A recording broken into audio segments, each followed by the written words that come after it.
How's it going, everybody? KSB3 here, and I actually have some open discussion type of video today. Some thoughts about Batman Arkham Origins. I was thinking about some games that's coming out in this year, and Batman Arkham Origins came to my thoughts.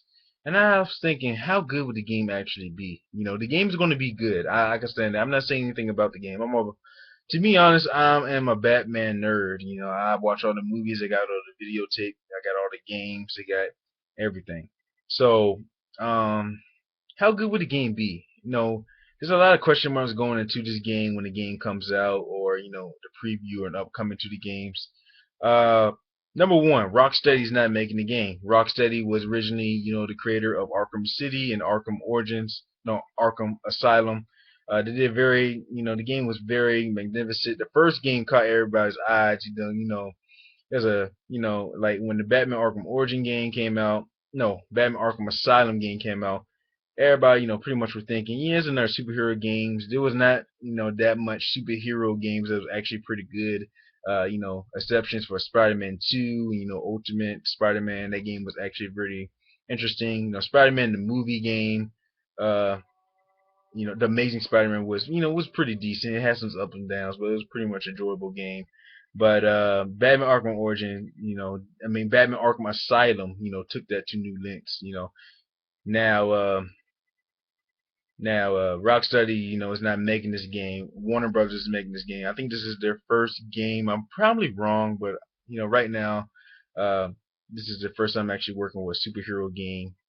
You know, there's a lot, there's a lot of hopes and like things. They may switch stuff around, but dealing with the gameplay, they still stick with the stuff.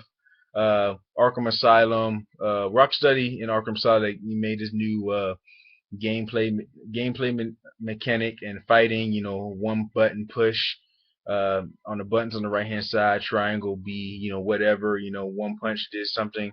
One button did a block, one button did a counter, jump, spin, punch, stuff like that. Make it very fast, make it more enjoyable, more quicker, more easier for more easier for everybody to get into instead of doing combinations of type of moves. You get in the game, feel like a very very powerful person, badass type of character, make you feel like the Batman.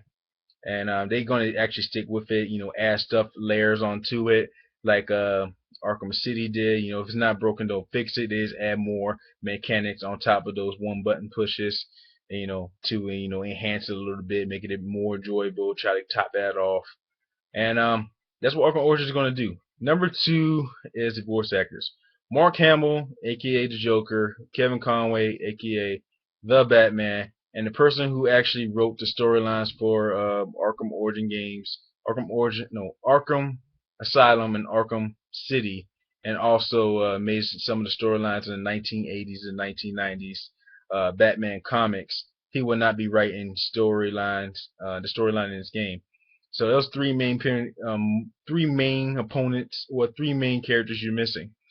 Now, as in character wise, um, for the Batman, I forget the dude's name, but the current person of who's voice acting as Sonic the Hedgehog is taking over. He's Sonic the Hedgehog is a very enjoyable character. We actually see him talk a little bit in the trailer of him voicing as Batman. Did a pretty good job. Got the deep voice type of thing. But Kevin Conway, he does it a little better, but it still seems enjoyable. Same thing as the person that took over the Joker. Didn't really hear that much about the Joker as voice acting, but in the one of the last trailers, heard him talking when Batman crashed through the window.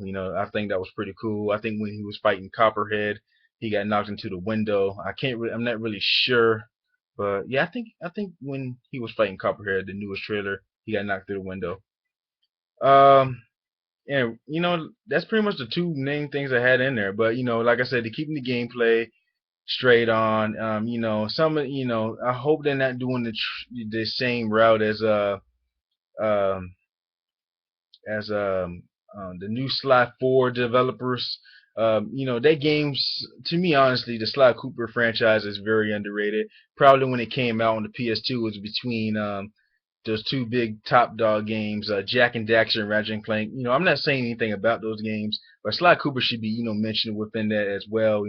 It's very underrated. You go in there and talk to a little kid, somebody else, and say, have you played the game or heard the game Sly Cooper? They was like, look at you like, what? It should be very popular. Some people do know it, many people do know it, but it's still very underrated to my scenes. Sly 4, when it came out, I thought it was going to be very interesting, very good. And actually, Sucker Punch, who gave it over to, I forgot the new people who's making the game now, but they sort of switch up some of the gameplay mechanics to some of the characters. It wasn't really as enjoyable as the first three on the original PS2. So that's pretty much, the credits didn't like it. Some people did not find it enjoyable. Some of my friends didn't like it, and yeah. But it's a Sly Cooper game, and I think with the franchise, I think that game should be he be more recognized as a good franchise, as a you know as a game, instead of being something that many people you know don't know about. So pretty much, they got a lot of variety of characters in the game, as in Batman Origins, a lot of villains. You have, see, Black Mask. Black Mask is having assassins take out Batman. We do know Deathstroke's in there, aka Slade, Teen Titans, Dead Spot. Um, the new character that was announced 2 weeks ago, Copperhead. They made her into girl. One of the reasons why they made her into girl because they believe villains, some villains should have a female villain, which I actually think they should. There's not really a lot of female villains in Batman besides Harley Quinn, Poison Ivy, Catwoman. Add more in there. We do know the Joker going to be in there. Penguin's going to be in there. Mad Hatter, one of the most crazy villains. I liked him in Arkham City.